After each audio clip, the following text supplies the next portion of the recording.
वर्षा चित्ते. मी श्री हौगी स्वामी महाविद्यालय या कॉलेजमध्ये आहे. आम्ही याच्याविषयी चर्चा केली की आपण किती आहारी जात आहोत मोबाईलच्या. आपण त्याचा वापर केला पाहिजे, पण तो आपला म्हणजे आहारी जाऊन त्यांना आपला वापर केला नाही पाहिजे. शिक्षणावर जास्त म्हणजे आता शिक्षण आपल्याला भेटतो सोशल मीडियाद्वारे, यूट्यूबद्वारे. आता यूट्यूबमध्ये कंटेंट खोटाही आहे आणि योग्यही आहे, पण आता योग्य कितपत आहे आपल्याला समजायला हवं.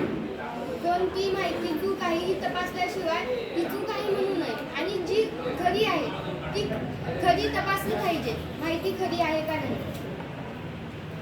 आता त्याचा योग्य वापर म्हणजे आता व्यवसायात जे आहेत, आता व्यवसाय करणारे त्यांना ॲड करून ॲडव्हर्टाइजमेंट करून त्यांना आपली खरेदी वाढवता येते. शेतकऱ्यांनाही शेतकऱ्यांनाही आपली बागायती जे करतात त्यांनाही आपलं व्हिडिओ तयार करून त्यांना पोस्ट करता येते. ते कानाकोपऱ्यात जाऊन सगळ्यांना माहीत होते, आणि ज्यांना पाहिजे तो माल तो त्यांनी खरेदी करू शकतात. याच्यावर चर्चा झाली. आणि हा ज्ञानाचा खजिना कसा आहे. आता जर डॉक्टर असेल, जर त्यांना येता आलं नाही ऑपरेशन जिथं आहे तिथं, तर त्या मोबाईलद्वारे आपण व्हिडिओ कॉल करून त्यांना मार्गदर्शन घेऊ शकतो की कसं डॉक्टरांनी म्हणजे इतर डॉक्टरांनी की आपण मार्गदर्शन घेऊन करू शकतो की कसं करावं ते शस्त्रक्रिया. आणि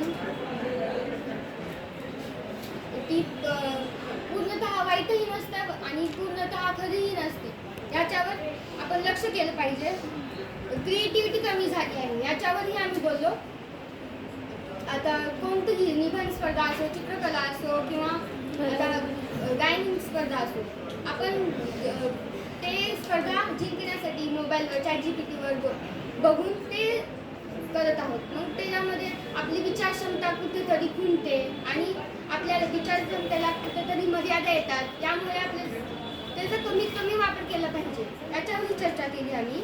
आणि स्नॅपचॅटवर जे लोकेशन्स आहेत ते कळतात कुठे आहेत काय नाही. आपण मग ते तिथं ऑप्शन असते स्नॅपचॅट लोकेशन ऑफ करण्याची, तिथं ऑफ करून आपण कधीही वापर केला पाहिजे.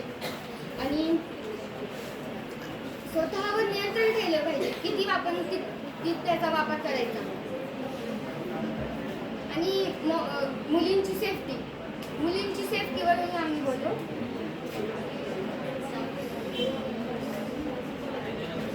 ठीक आहे.